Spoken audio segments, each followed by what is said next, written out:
What's up, guys? Today I'm going to show you how to start your leaf blower. So I'm going to pull this bad boy on out. Now we're going to put this about, let's see if you can see it there. Try to clear it up. You want to put this about halfway, and then it's going to be a little switch right here. This red one. Pop it on down there.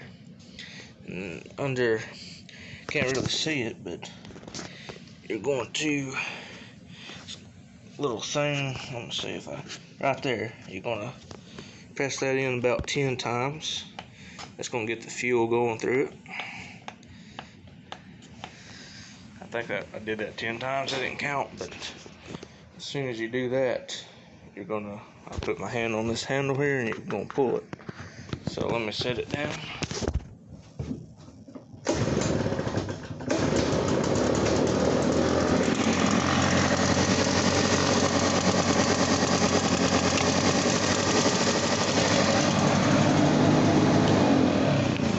What I do is I turn it on, let it idle for about 10 seconds. Might have to pull it a couple times, and then as soon as it's on, let it idle for 10 seconds.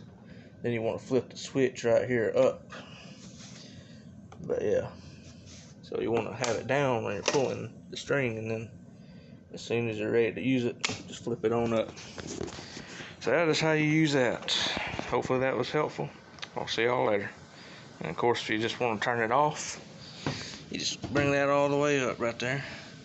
And if you want to, and of course, to blow it, you got that there. And if you don't want to hold that down and you just want to keep it blowing, just pull that up and it'll blow on its own without having to actually hold that handle down. And of course, if you don't want to do it, just put it all the way down. Hopefully this was helpful. Leave a like and everything, and hopefully this helped y'all. So I'll see y'all later. Thanks for watching.